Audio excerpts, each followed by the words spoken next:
Shalom jemaat Tuhan, biarlah pada saat sore yang indah ini, mari kita datang di hadapan Tuhan. Apapun keadaan kita, tetap percayalah saat kita mau datang di hadapan Tuhan, mencari Tuhan dengan sungguh-sungguh, Tuhan akan menyatakan mujizat-Nya yang luar biasa. Sebelum kita mulai pada saat sore yang indah ini, mari kita berdoa. Kami datang di hadapan Tuhan pada saat ini dengan rasa ucapan syukur kami, di mana kasih setia Tuhan, kebaikan Tuhan selalu ada dan nyata dalam setiap kehidupan kami.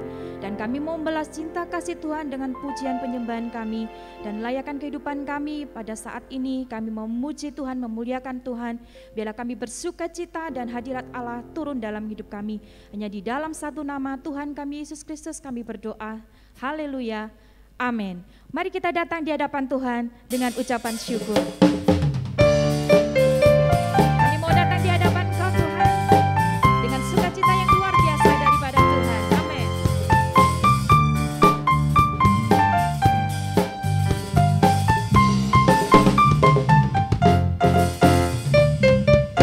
Datanglah ke bait-Nya dengan hati bersyukur. Pelataran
dasar yang harus kita harapkan adalah dasar di dalam Yesus yang selalu memberikan kekuatan, selalu memberikan kemenangan dalam hidup kita.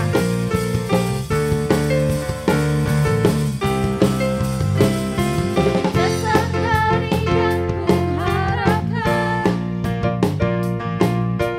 bukti dari segala yang tak kulihat, memberikanku kekuatan untuk melakukan perkara yang hebat bersama Rohmu. Ku pasti menang. Tinggi namamu dipuji, hormat kemuliaan, sorak dengan segenap hati, Raja keagungan.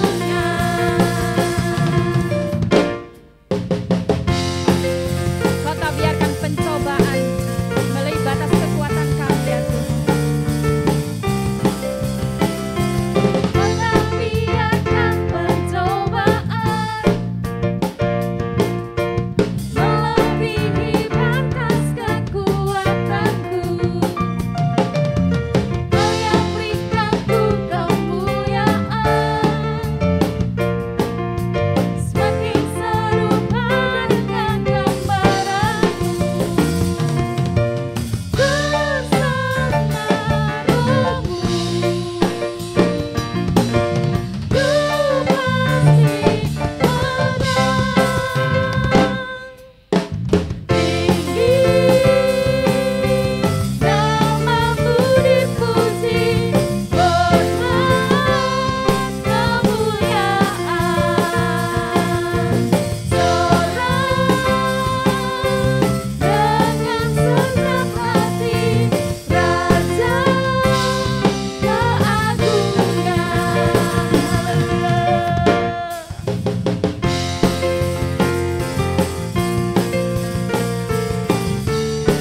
Kau tak biarkan pencobaan, kau tak biarkan pencobaan melebihi batas kekuatanku. Kau yang berikanku kemuliaan, semakin serupa dengan gambaranmu. Bersama Rohmu, ku pasti menang. Tinggi namamu dipuji, hormat kemuliaan, sorak dengan segenap hati, Raja keagungan. Tinggi namamu dipuji, hormat kemuliaan,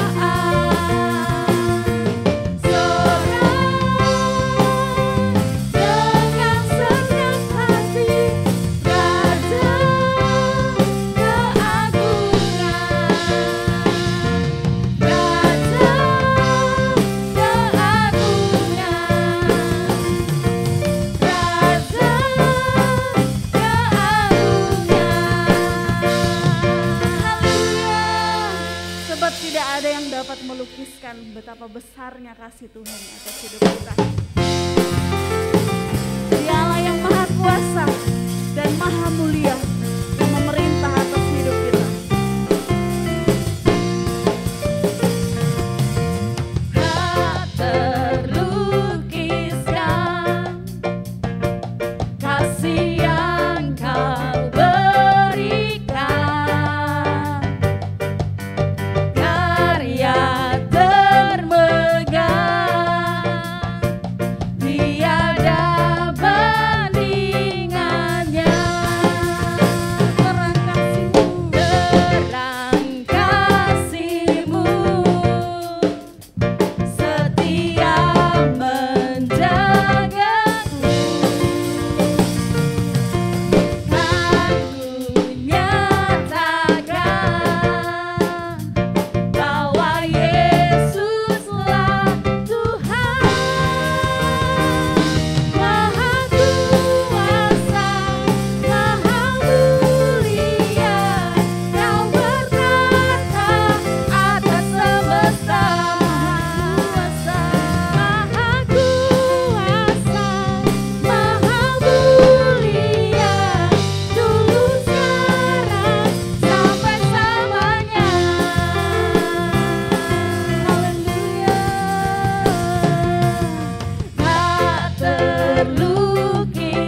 yang maha kuasa Amin. dan maha mulia.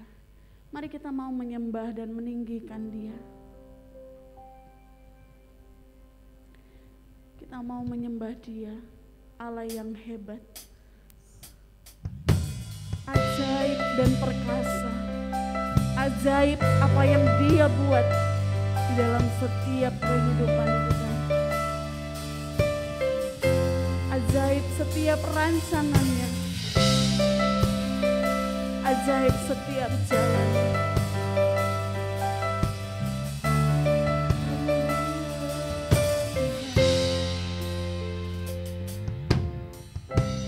Bapakku datang menyembahmu di sini. Ku percayakan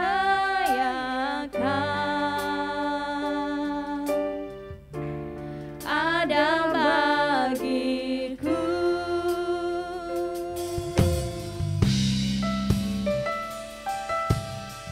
Haleluya.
Hanya Tuhan Yesuslah yang menjadi penolong dalam setiap hidup kita.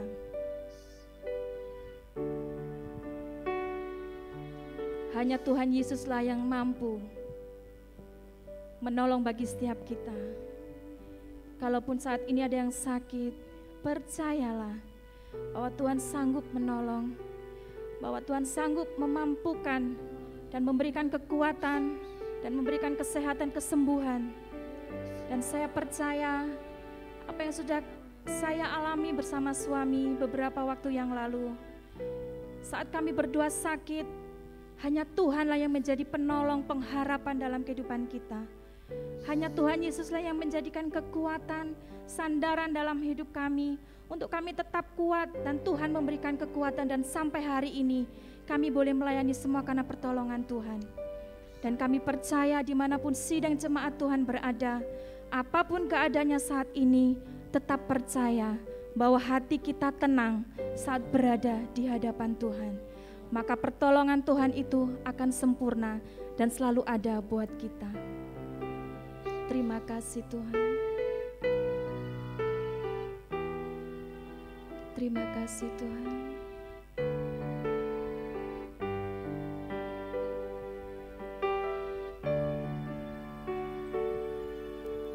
Hatiku tenang berada dekatmu, Kaulah jawaban hidupku. Katakan dengan sungguh-sungguh. Hatiku tenang berada dekatmu, Kau yang pelihara hidupku. Pertolonganmu begitu ajaib, Kau telah memikat hatiku. Di saat aku tak sanggup lagi, di situ tanganmu bekerja. Pertolonganmu begitu ajaib, Kau telah memikat hatiku. Kini mataku tertuju padamu, ku rasakan kasih-Mu Tuhan. Hatiku tenang. Hatiku tenang berada dekatmu, Kaulah jawaban hidupku.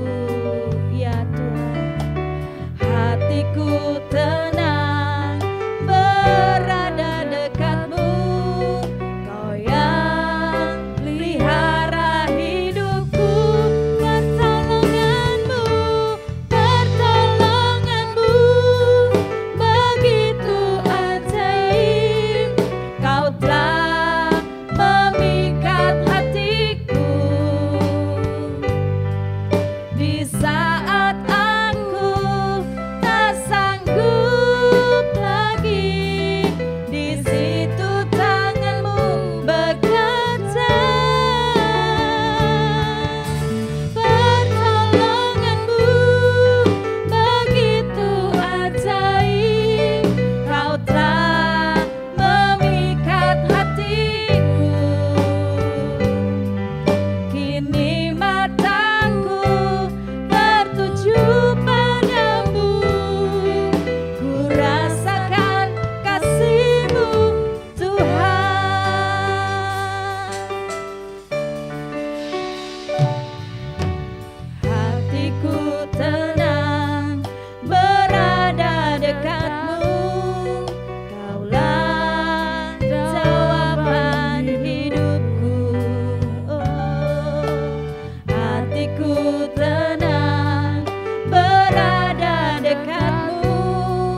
kepada hambanya kami persilakan.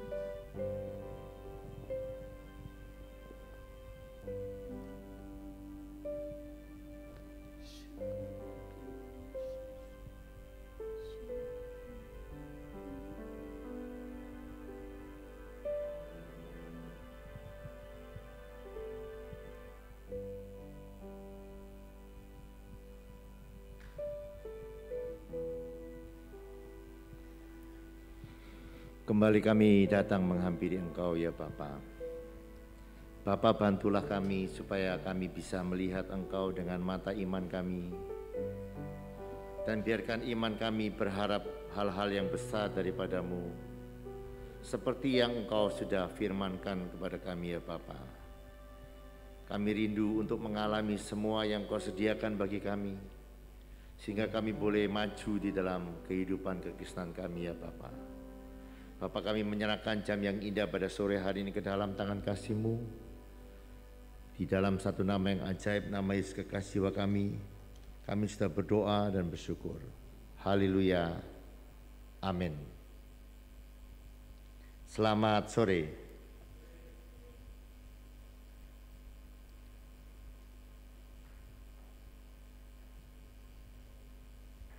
Sore ini saya rindu mencocokkan kembali ya saudara apa yang kita lakukan di dalam acara worship at home kita dengan apa yang menjadi kerinduan hati Tuhan. Saya akan awali dari sebuah kisah dari 1 Samuel pasal yang keempat. Di dalam kitab 1 Samuel pasal yang keempat itu ada sebuah kisah yang menarik.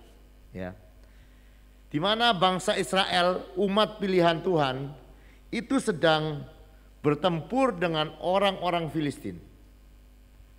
Dan di dalam pertempuran itu 4.000 orang Israel kalah atau gugur di dalam medan pertempuran. Nah, ketika itu terjadi, mereka punya pikiran yang sebetulnya betul. Di dalam ayat yang ketiga dikatakan, kok bisa ya kita kalah? Itu pikirannya betul sebenarnya. Kok bisa kita kalah? Nah, mari ya saudara, kita juga sebagai orang yang percaya, kalau saudara betul-betul percaya kepada perkataan-perkataan firman Tuhan, maka kita harus gimana ya? Firman itu menjadi dasar yang kuat di dalam kehidupan kita. Saya tidak tahu ya saudara, kalau saudara sakit, bagi saudara itu aneh atau wajar? Saya tanya. Kalau saudara sakit, itu sebetulnya wajar atau aneh? Hah? Wajar. Ya, kita akan bilang begini, wajar dong semua orang, mana ada orang di dunia ini yang tidak sakit. Tapi sebetulnya ya saudara, saya mau tanya, kalau ada ayat yang bilang begini, Dialah yang menanggung segala kelemahan kita dan menanggung semua sakit penyakit kita. Sudah ditanggung. Jadi kalau menurut ayat firman Tuhan, kalau ada orang yang sakit, bagi saudara aneh atau tidak? Ayatnya bunyinya ya, Dia yang telah menanggung semua sakit penyakit dan kelemahan kita. Coba gimana? Tidak ada Pak orang tidak sakit, mungkin sudah begini. Tapi begini ya, hukum iman itu adalah hukum apa yang kita percayai, itu yang akan kita alami di dalam kehidupan kita. Nah, nanti kita akan belajar belahan-lahan ya saudara. Nah ini saya mau mengembalikan kita kepada, karena begini, tanpa iman tidak ada sesuatu pun yang baik yang kita buat itu menyenangkan Tuhan. Dan iman itu akan membuat kita mengalami Tuhan. Coba kita kembali ke ayat-ayat ini ya. Jadi mereka sebetulnya heran. Kita ini Israel artinya putra-putra Allah. Orang Israel itu punya perjanjian. Mereka akan jadi umat Tuhan dan Allah menjadi Allah mereka. Sebetulnya tidak bisa kalah. Tetapi ayat ini menuliskan mereka kalah. Nah, ketika mereka kalah, mereka tidak terima dengan kekalahan itu. Mereka ambil tabut Allah dan mulai bersorak dengan luar biasa, dengan Dikatakan kalau Alkitab itu soraknya bukan biasa-biasa. Dia mulai bersorak-sorak dengan nyaring sampai bumi gemetar. Nah, kalau sudah melihat terus ayat-ayat itu, maka orang-orang Filistin pun dengar sorak-sorai orang Israel, mereka itu gemetar dan takut. Tapi mereka saling menguatkan, ayo kita harus semangat, tidak boleh. Kemudian peperangan terjadi.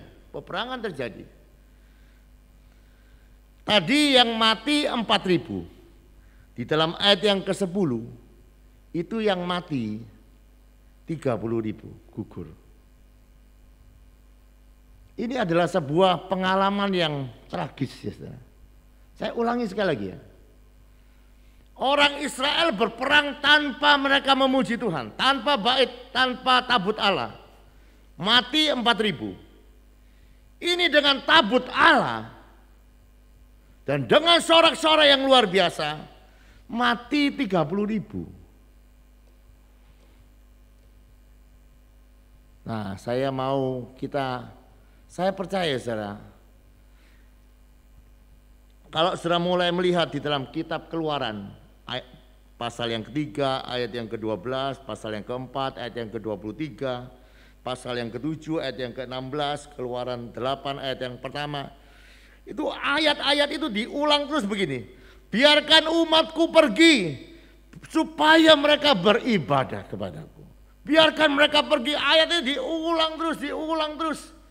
Jadi begini ya saudara, kita diselamatkan, kita dipindahkan dari kerajaan gelap kepada kerajaan terang. Untuk apa? Untuk kita beribadah, menyembah kepada Tuhan. Kalau kita melihat di dalam kitab Keluaran 19 ayat yang ke-6, kamu akan menjadi bagiku kerajaan imam. Jadi kita imam-imam yang akan menyembah Tuhan, yang akan meninggikan Tuhan. Bukan sekedar menyembah Tuhan, tetapi imam-imam adalah orang-orang yang membuat surga itu turun ke bumi. Nah, sekali lagi ya saudara, tadi saya sudah mengatakan ya, ibadah itu idenya Tuhan.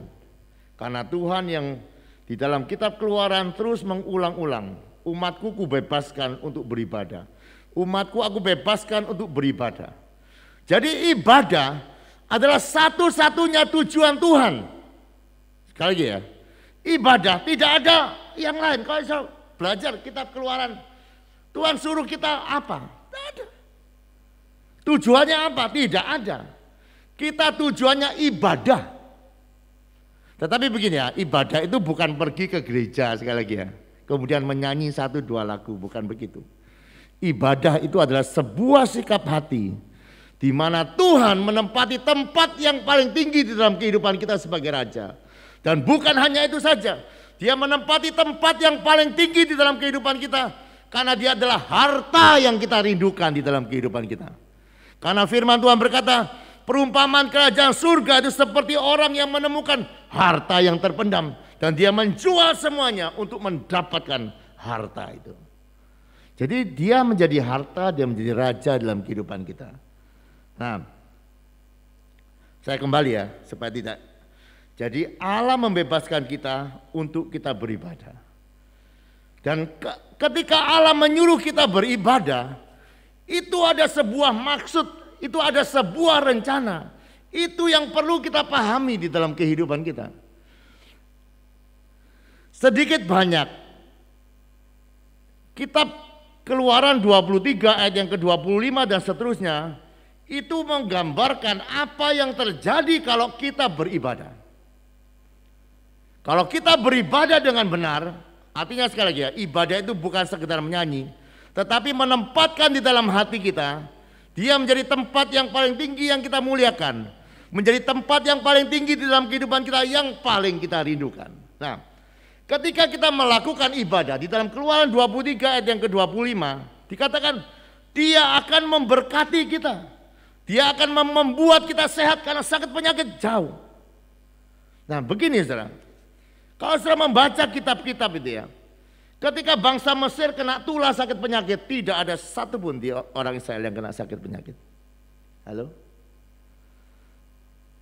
Ini bukan untuk gaya-gayaan. Saudara baca kitab Maleakhi berkata, matamu akan melihat akan ada perbedaan antara orang benar dan orang fasik, antara orang yang beribadah dan yang tidak beribadah.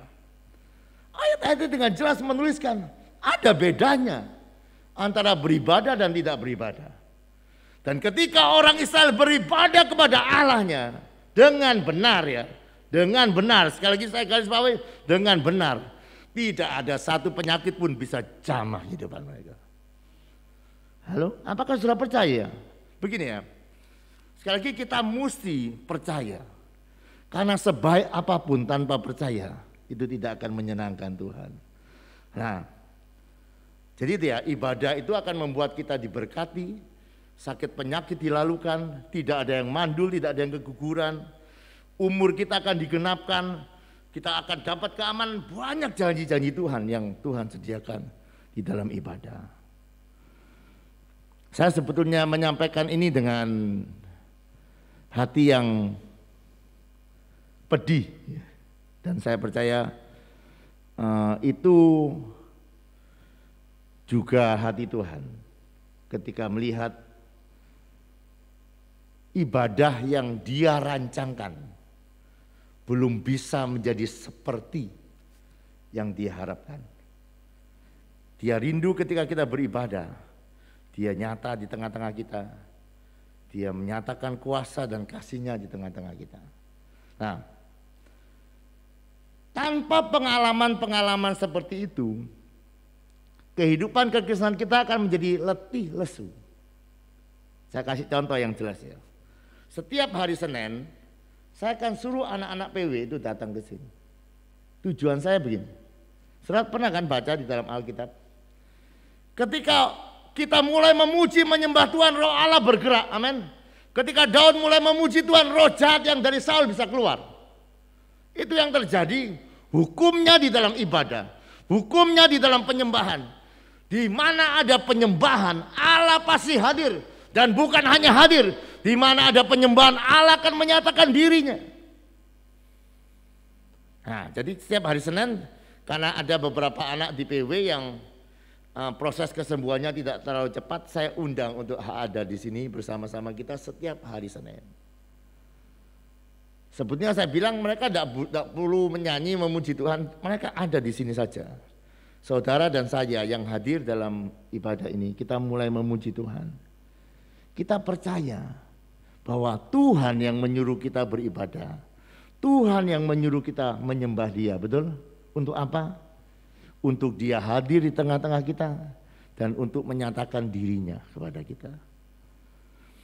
2 minggu yang lalu kalau tidak salah, saudara, beberapa anak PW bilang izin ya hari Senin tidak pergi ke sini.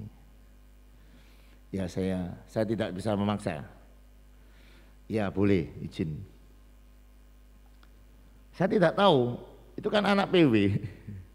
Di antara ada yang mau izin, aku izin ya enggak PW. Saya mau tanya saudara, kalau tiap-tiap praise and worship ya, saudara mengalami Tuhan begitu rupa, Dia menjumpai saudara di sana. Karena firman-Nya kan jelas ya, di tangannya ada nikmat, di hadapannya ada sukacita yang melimpah.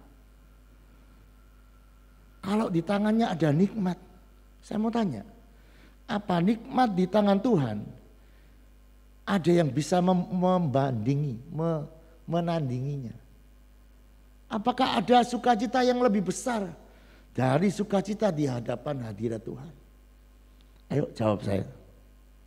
Dia berkata, damai yang aku berikan tidak seperti yang diberikan oleh dunia.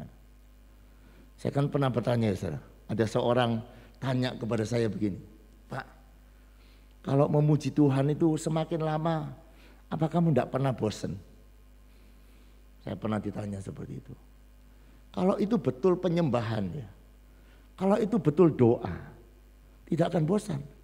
Karena di tangannya nikmat, di hadapannya penuh dengan sukacita. Nah, saya rindu begini ya, saya betulnya pernah melakukannya secara pribadi. Dan saya mungkin mau pakai gaya ini di dalam apa yang akan kita lakukan dalam hari-hari ini.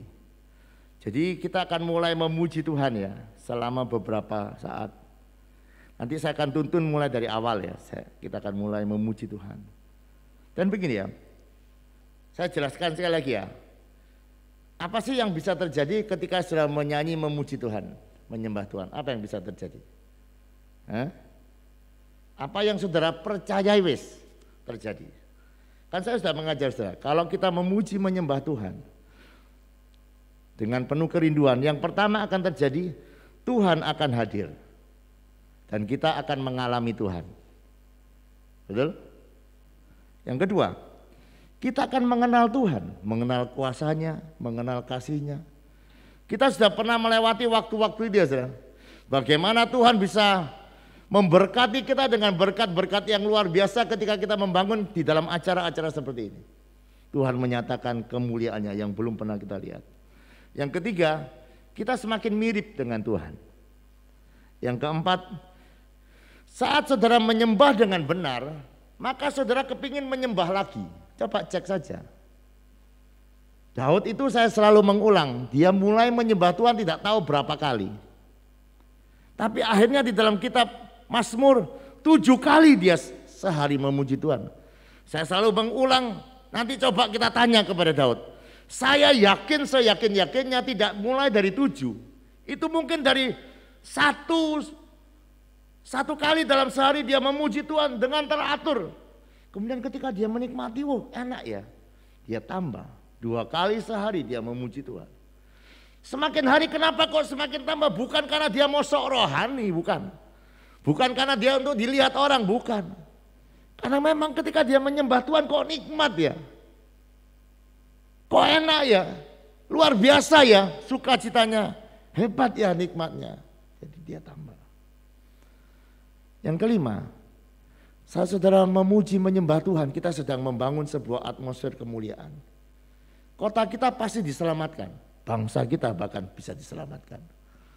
Bahkan saya mengajak ibu-ibu untuk memuji Tuhan dengan pemikiran janji Tuhan. Ketika Pondok Daud itu dibangun, maka orang-orang yang belum mencari Tuhan akan mulai datang untuk mencari Tuhan. Hanya sesederhana itu. Saya ajak ibu-ibu untuk mulai berdoa memuji Tuhan yang belum pernah saya lakukan. Saudara, saya berharap ya saudara,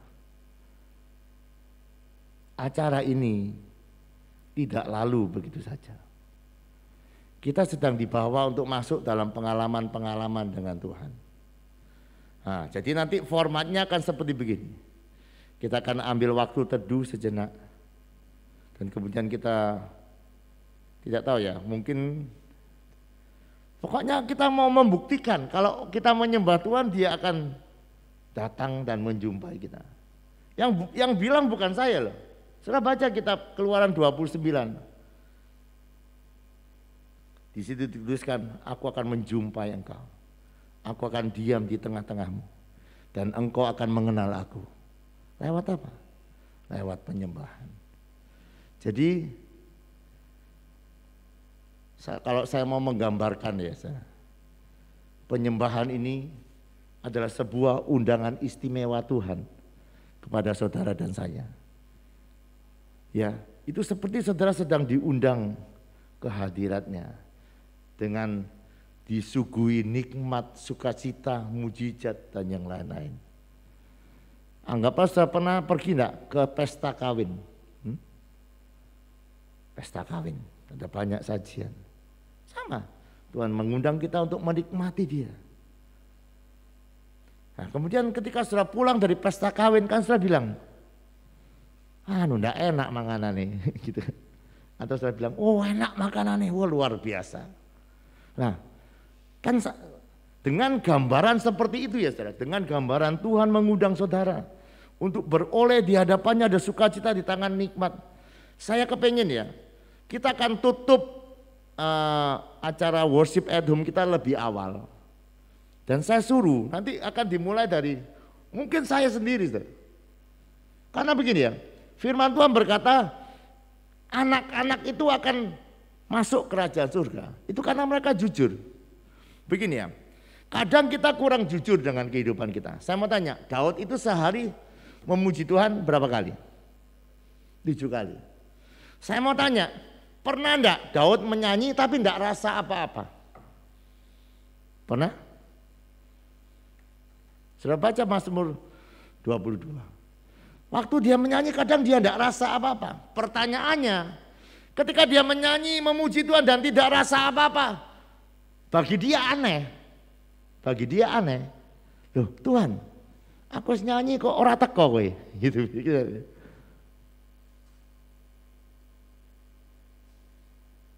Ya terus ayat yang ya ini Mazmur ya 23 seterusnya. Padahal dikatakan dalam ayat yang keempat, padahal engkau janji akan hadir ketika kami memuji menyembah Tuhan. Jadi ya saudara, saya mau meluruskan kembali ya. Jadi saudara mesti menyamakan pikiran kita dengan pikiran Tuhan. Dia mengundang saudara dan saya untuk melihat kemuliaannya. Betapa hebatnya dia, betapa luar biasanya dia. Untuk itu kita diundang. Dia mau mendemonstrasikan betapa luar biasanya. Apa yang belum pernah saudara pikirkan, yang belum pernah saudara bayangkan, itu disediakan ketika saudara datang kepadanya. Jadi setiap kali saudara datang pulang, seharusnya paling tidak saudara ada ceritanya. Ada ceritanya. Jadi saya akan mencoba ya ini, saya akan juga berdoa lebih banyak. Supaya kita tidak bosan dengan ini. Dan Tuhan juga berkata begini, semua yang letih lesu datanglah kepadaku, belajar daripadaku. Nah saya selalu mengulang, ini bukan letih lesu karena persoalan. Ini letih lesu karena kebaktian tadi. Kita sudah melihat ya, anak-anak yang saya suruh datang hari Senin lama-lama, kalau mereka tidak mengalami apa-apa, mereka juga akan jemu. Kita akan sama, hanya kita kelihatan lebih rohani karena masih ada di sini. Tapi belum tentu kerinduannya besar. Karena yang dilihat Tuhan bukan apa yang kelihatan kita masih memuji Tuhan. Bangsa Israel ini loh, memuji Tuhan sampai bumi gemetar. Kok Tuhan tidak tertarik ya? Karena yang Tuhan lihat lain dengan yang dilihat kita. Jadi saya berharap ya saudara, saya akan mencoba memikirkan, mendoakan. Supaya pujian penyembahan ini membawa kita masuk dalam pengalaman-pengalaman dengan Tuhan.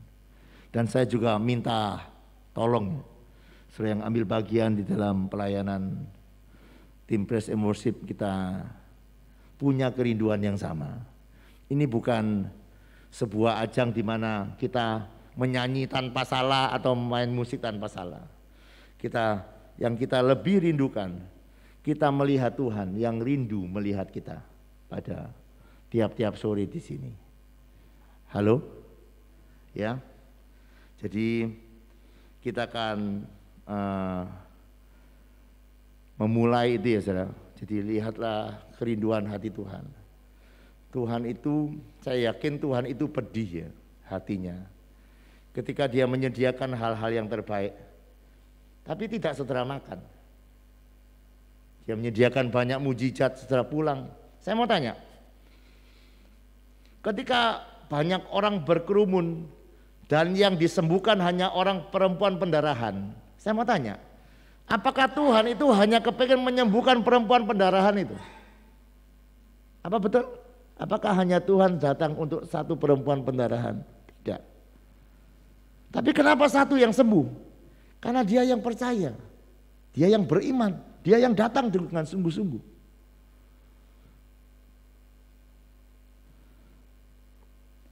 Ada juga Bartimius yang buta. Ada banyak orang di pinggir jalan. Kenapa satu yang disembuhkan? Satu yang ngotot, berteriak dan tidak berhenti. Sebelum teriakannya itu didengar dan dijawab oleh Tuhan. Sekali lagi saya mau tanya. Sudah tahu ini adalah undangan istimewa Tuhan? Ibadah itu. Apakah sudah tahu ini undangan istimewa? Supaya saudara mengalami berkatnya, supaya saudara mengalami kesembuhannya, supaya saudara dibuat panjang umur, supaya saudara ada dalam keamanan. Baca itu janjinya. Dia bukan mengundang saudara ibadah dengan percuma. Baca kitab Keluaran 23, 25 sampai akhir. Kenapa kok kita harus beribadah? Apakah itu tidak membuat kita menarik? Oleh sebab itu, sekali lagi ya saudara, biarkan kita bisa menangkap apa yang Tuhan mau. Dan begini, kalau kita sudah belajar, nanti satu saat, saya akan cerita ya, kalau kita sudah pintar, bukan hanya untuk diri kita, nanti kita akan berhasil ya, seperti tadi, kita undang lagi anak-anak PW hari Senin. Kita coba, apa betul Tuhan bisa melawat? Nah, orang yang mau belajar itu begini, dia tidak boleh melakukan hal yang sama. Kan kita kepengennya begini, tetap melakukan hal yang sama, kepengen hasil yang berbeda. Aneh kita ini. Misalnya begini, kita doa dan tidak terjadi apa-apa misalnya. Kita kepengen mujizat tapi dengan doa-doa yang seperti itu. Atau begini ya, contoh yang lebih mudah. Kita ini juara lari, juara 2. Kepengen juara 1 tapi latihannya sama dengan waktu kita juara 2. Kan tidak bisa. Kita kepengen lihat mujizat Tuhan dengan cara yang sama kita ibadah seperti ini, tidak bisa. Kita mesti cari cara yang lain. Amin. Melakukan yang lain, evaluasi, membuka hati. Murid-murid itu pintar, murid-murid. Waktu dia doakan orang tidak sembuh, dia tanya, guru, kok tidak bisa guru? Nah, Yesus tidak pernah marah kalau saudara tanya, Tuhan, kenapa ini sudah didoakan tidak sembuh? Nah, Tuhan akan ngajari karena dia sudah berjanji belajar daripadaku. Sama saudara, saya beberapa waktu yang lalu ketika saya belajar, waktu saya karena begini ya, waktu kita memuji Tuhan katanya akan menyatakan diri. Tuhan itu memang ada di mana-mana, tetapi dia tidak menyatakan diri di mana-mana. Dia akan menyatakan diri kepada orang-orang yang merindukan dan menyembah dia. Nah, ketika saya memuji menyembah Tuhan, saya kan sudah pernah cerita. Saya ini sudah 1 jam menyanyi kok tidak rasa apa-apa, seperti Daud itu. Kemudian saya tanya kepada Tuhan, Tuhan, kok tidak rasa apa-apa ya Tuhan? Nah, Tuhan mulai ajar saya, Steve, menyembah Tuhan itu tidak dimulai dengan menyanyi. Itu dimulai dengan engkau katakan, aku ini siapa bagimu. Nah, Tuhan nuntun, tak taunya saudara. Jadi saya berharap saudara punya keinginan yang sama di dalam ibadah-ibadah ini. Amin. Bukan untuk menyanyi ya. Kita di sini untuk melihat Tuhan. Di sini kita melihat perubahan, kuasa, nasib kita diubahkan. Kesempatan yang baik. Jadi saya harap pelayan-pelayan punya pemikiran yang hampir sama ya. Kita sama-sama akan dipakai oleh Tuhan menjadi imam-imam yang akan membuat kerajaan Allah turun di tengah-tengah kita. Mari kita berdoa. Bapa, kami datang kepadamu. Ampunilah kami ya Bapa, yang seringkali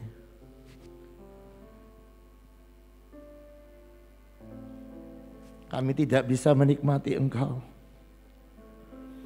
Menikmati berkat-berkat istimewa yang sebetulnya Engkau sediakan di tangan-Mu, di hadapan-Mu ya Bapa.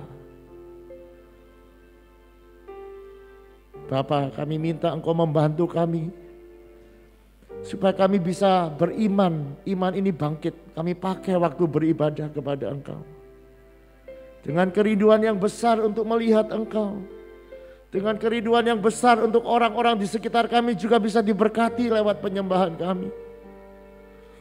Bapa, kami rindu, Engkau berkata kami boleh belajar daripadamu. Kami mau belajar sampai kami mengalami semua yang Engkau mau terjadi di dalam ibadah-ibadah kami ya Bapa. Karena kami sadar kami sudah mendengarkan banyak pelajaran. Engkau tidak dipermuliakan karena pujian kami. Engkau dimuliakan ketika kami dipuaskan oleh Engkau ya Bapa. Engkau baru dimuliakan ketika kami boleh mengalami Engkau dan kami puas dengan Engkau. Bapa, jangan biarkan kami terjebak di dalam rutinitas tiap-tiap sore saja. Tapi kami rindu hadirat-Mu, betul-betul kami boleh belajar mengenal seperti apa hadirat-Mu, seperti apa kuasa-Mu, seperti apa kasih-Mu ya Bapa. Dan kami percaya Engkau tidak pernah berbohong kepada kami. Kalau Engkau berkata Engkau akan hadir di tengah-tengah pujian kami percaya kalau kami benar melakukannya Engkau pasti hadir. Dan kami juga percaya Engkau bukan hanya hadir, tetapi Engkau akan ada di tengah-tengah kami sampai kami akan mengenal Engkau di dalam kehidupan kami. Bapa, jamalah kami ya Bapa. Kami tidak ingin seperti orang-orang Israel memuji menyembah Engkau semangat, mati lebih banyak. Kami tidak ingin ya Bapa kami menyembah Engkau tapi tetap sakit. Kami tidak ingin kami menyembah Engkau tapi keadaan kami tetap sama. Tapi biarkan orang-orang yang menyembah Engkau akan mengalami Engkau. Biarkan orang-orang yang menyembah Engkau melihat Engkau dan mengalami kemuliaan-Mu ya Bapa. Kami rindu Engkau di sini ya Bapa. Kami bukan hanya mau menghabiskan waktu 1 jam. Kami ada di sini karena merindukan Engkau ya Bapa. Engkau berjanji bahwa tahun ini Engkau akan menyatakan diri-Mu supaya kami boleh mengenal Engkau sebagai Allah yang hidup. Nyatakanlah diri-Mu di tengah-tengah kami ya Tuhan. Kami ingin Engkau, kami rindu Engkau. Dan kami menyediakan bejana-bejana hati kami untuk Engkau mengisinya ya Bapa dengan kehadiran-Mu. Bapa, bantulah hamba, bantulah semua pelayan-pelayan pujian penyembahan. Bantulah kami yang sudah tekun melakukannya setiap sore ya Bapa. Dan biarkan mata kami boleh melihat Engkau. Biarkan hati kami boleh mengalami Engkau ya Bapa di dalam kehidupan kami. Terima kasih ya Bapa. Terima kasih ya Bapa. Bimbing kami ya Bapa. Pimpinlah kami. Terima kasih ya Bapa. Kami percaya Engkau ada di tengah-tengah kami pada malam hari ini. Biarkan Engkau memberkati setiap kami dengan berkat-berkat-Mu ya Bapa. Mari angkat tangan-Mu. Demikianlah firman Tuhan yang tidak pernah gagal. Tuhan memberkati engkau dan melindungi engkau. Tuhan menyinari kau dengan wajah-Nya dan memberikan kau kasih karunia. Tuhan menghadapkan wajah-Nya kepadamu dan memberikan engkau damai sejahtera. Yang percaya terima berkat dan perkataan. Amin. Selamat malam, Tuhan memberkati.